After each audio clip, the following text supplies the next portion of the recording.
જીની શાસનનો આખો જે બેઝ બન્યો છે ને એ બેઝ આગમ ઉપર બન્યો છે. અને આગમ કોને કીધા છે? તીર્થંકરોએ કહ્યા છે. આગમો પહેલાના કાળમાં હતા 14,084. એટલો અદ્ભુત આપણા ગ્રંથો હતા, એને એટલું વિપુલ આપણું સાહિત્ય હતું, પરંતુ ધીરે ધીરે ધીરે ધીરે આપણા લોકોના ઉપેક્ષા ભાવના કારણે આ ઘણા બધા ગ્રંથોનો વિચ્છેદ થયો છે. જેની શાસન હંમેશા એમ કે સાચાના હાથમાં વસ્તુ જવી જોઈએ 100%, પરંતુ ખોટાના હાથમાં ના જવી જોઈએ. આ વાતમાં આપણે લોકો બિલીવ કરીએ છીએ. અત્યારે આગમ કેટલા છે?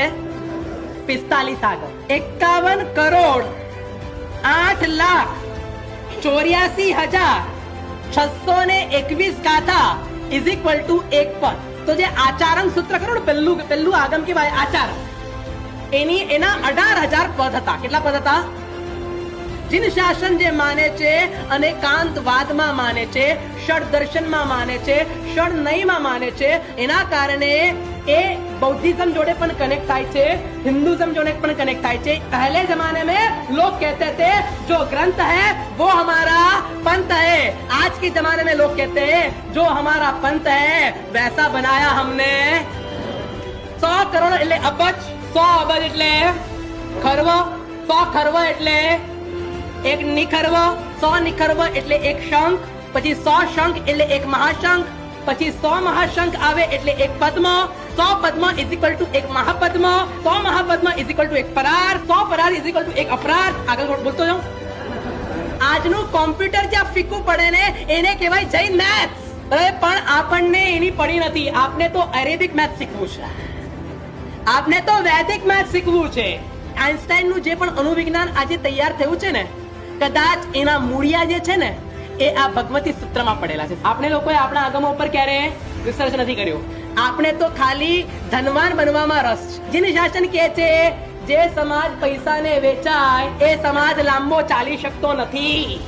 એક એક આગમની નોર્મલ વાત કરી રહ્યો છું અત્યારે, નોર્મલ ઉપર ચડતી વાત કે આગમમાં શું વાત આવે છે. જ્ઞાતા ધર્મ કથાન એટલે વાર્તાઓનું આગમ. એવું કહેવાય છે કે આ આગમમાં 3.5 કરોડ વાર્તા. આપને ત્યાં ખાલી તપશ્ચર્યાનું મહત્વ છે. તપશ્ચર્યામાં કરવાનું શું? વોટ્સએપ પર ટાઈમ પાસ કરવાનો.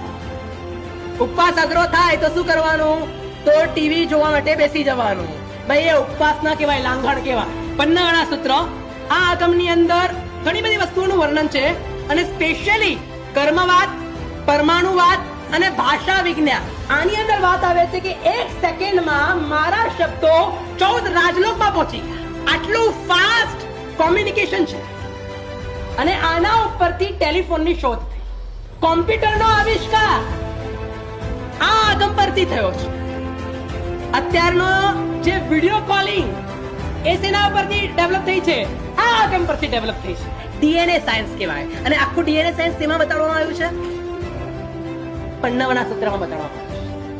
પરંતુ આપણને આ બધી વસ્તુ ખબર નથી. આપણને શું ખબર પડે? આગમમાં શું આપવામાં આવે? ખાલી દીક્ષા કેવી રીતે લેવાની એટલું જ આપવામાં આવે. આ દુનિયાની દરેક વસ્તુ આગમમાં આપવામાં આવે. તંદુલ વૈચારિક આગમ. આ આખું આગમ ગાયનોલોજી ઉપર છે. છોકરો જ્યારે પેટમાં આવે ત્યારે એનું શરીર કેટલું હોય તો કે ચોખાના દાણા જેટલું હોય, અને 9 મહિનામાં એનો વિકાસ કેવી રીતે થાય એની વાત આખી આગમમાં આવે છે. જો 700 નસ પૂરી હોય તો વ્યક્તિ, એ છોકરો પુરુષ બને, 670 નસો હોય તો એ સ્ત્રી બને, અને 680 નસો હોય તો એ નપુંસક બને. અત્યારે 77 પેઢીના નામ લેવાય. આ બધા સાધુના નામ લેવાય. સાધ્વીજીની પરંપરા ક્યાં છે? જીની શાસનને આ આગમ વાચનાની અંદર સાધ્વીજી પોળણીનો ભાગ હતો. આજે હાલત શું થઈ ગઈ છે તો હું તો ઘણીવાર કહું કે આખા સમાજે મળીને છે ને સાધ્વીજી ભગવંતને છે ને અરણ્યવાસમાં મૂકી દીધેલા છે. સાધુઓએ શાસન વધારવાનું કામ કર્યું છે ને, તો સાધ્વીજીઓએ શાસનને ટકાવવાનું કામ કર્યું છે. કોઈ પણ મહાપુરુષ પોતાની જાતને ગુરુ કૃપા અને જ્ઞાન શક્તિ આ બે સિવાય કંટ્રોલ ના કરી શકે. સાધુ એને કહેવાય જે આગમને ધારણ કરે, જે આગમને ભણે. શ્રાવક કોને કહેવાય? તો કે જે આગમને જાણે.